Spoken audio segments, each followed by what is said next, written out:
Just how much fun it is. And right now I'd like you to help me welcome my next guest, a music artist, Mr. Dorian Gray.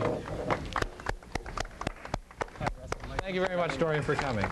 Here, we'll just move that one over and get a microphone clipped on you.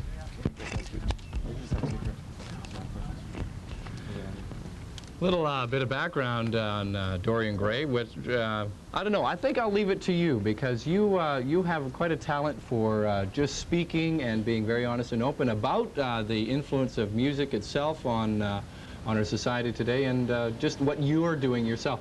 First, I should ask, is Dorian Gray your real name or is that a stage name? It is a stage name. I have to be honest. Okay. But we'll keep it at that. We don't really need to know what his real name is, do we? But how long have you been involved in music? Seriously, professionally, for 10 years now. Mm-hmm. And has it been a solo artist all this time? Or no, it hasn't. Did you start out more or less the same way as most artists do, with a bit of a group? Or? Well, it was a weird transformation. I started in a rock band, and then I went to MOR, sort of folk music. Yeah. And then back into rock music. And that's where you are now? Yeah. Okay. Pop, new wave. Yeah. Okay, we got a video clip of a rock video that you produced not too long ago, and we'll take a look at that in just a few minutes. But first of all, tell us, what is your view, coming from being an artist, a new wave artist, or music? What do you call yourself, first of all? Is it a new wave artist or just a solo rock artist? Just pop music. Pop music, yeah. Okay. There are so many concerns today about pop music in general and just the influence it's having. Your viewpoint on it? Well, a lot of people feel differently about it. Recently, there was an article in a Penticton newspaper about a minister in town who I guess has quite different viewpoints on rock music. Yeah, the strong critics. And actually, it's just a form of communication, and very peaceful communication, I might add. And people are just expressing their viewpoints. So all this controversy over subliminal messages, all this is really just maybe a lot of hype to try to keep people away from something new? Or? Well, it is a lot of hype. I mean, it does happen. Very minor circumstances, I suppose, but it does happen here and there. Yeah. Why do you think that, you know, this is amazing to me. You know, we have our older generations, but yet they were young too, and I'm sure they went out dancing and they went out and enjoyed music and everything else. What is the concern, really? What are they so afraid of? They're afraid of change. When jazz came out, there was problems, and then rock and roll, the same problems all over again. When the Beatles came in the 60s, we had the same problems all over again. It's just a virtual people are afraid of change.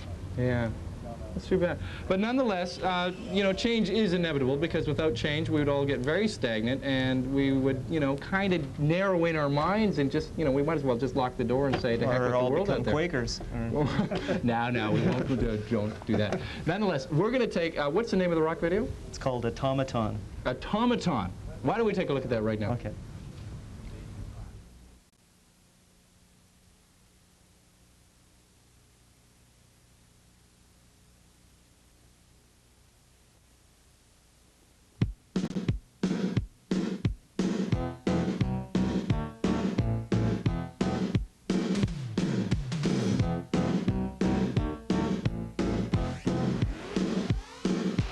I'm overcome by technology.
I That's love different. the penguin. I love the penguin. You like the penguin? Yeah. I like that video. That's kind of different. How long did it take to produce that? Well, it took 5 months of planning, writing, putting it all together, working around everybody's schedules and getting props and equipment together, but it actually only took 4 days of filming and editing. Mm-hmm. Well, you know, we take for granted, you know, we're seeing so many rock videos now, but just how much work some of them do take, you know, and were there any real problems in producing a rock video? Not too much, really. And what is happening with it? Because it's certainly a very good tune. I like the beat. It just snaps along. And it's, as far as I'm concerned, it doesn't really have to be clear as long as it makes you feel good. And it does. And what's happening with it and yourself now? Well, I recently traveled to Vancouver to appear as a guest and to premiere the video on Soundproof, which is a cable production, Shaw cable production. Right. Yeah, and that'll be on. I guess it's already on when this show. Yeah, well, actually, it premiered 2 weeks ago. Right. And now I'm showing it on this show, a local Penticton show, and I'm going to try and get it across Canada on Much Music, and MTV in New York has a Basement Tapes. Oh, is that right? Show, and I'm going to try and get it on that show. So if there was, say, somebody out there who would like to try to put a rock video together, whatever, what are some words to the wise on that? Well, without... Be organized, or just be organized, but do what you feel, or you know what? But without the support of a community channel like yourself, I couldn't have done it the way we did it. It was virtually a zero-budget production. We didn't have any money on it. Mm-hmm. And normally a video of this type would cost $5,000. Really? So without Shaw Cable, we wouldn't have put it together. Okay, so here's a talented fellow. He wants to, you know, get in. You know, he'd like to try a video. What do you say to yourself? Am I ready for a video yet? Well, I think first of all, you have to have the soundtrack, and it's got to be a fairly catchy song. Mm-hmm. I feel anyway. Or there's not much point to the video. You hear a lot of videos where the video was actually better than the song, but that's sort of going at it the wrong way, I think, because the video is actually promoting the song and the artist, not the other way around. So write the tune, then apply the zany idea. That's right. Okay. Can I ask, where the heck did you get all the mannequins? Those were kind of different. We were loaned the mannequins from Ashton's stores here in Penticton. Yeah.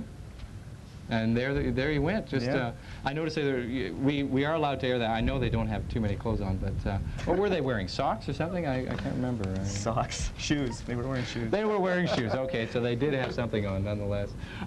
So just in the near future, where are you headed?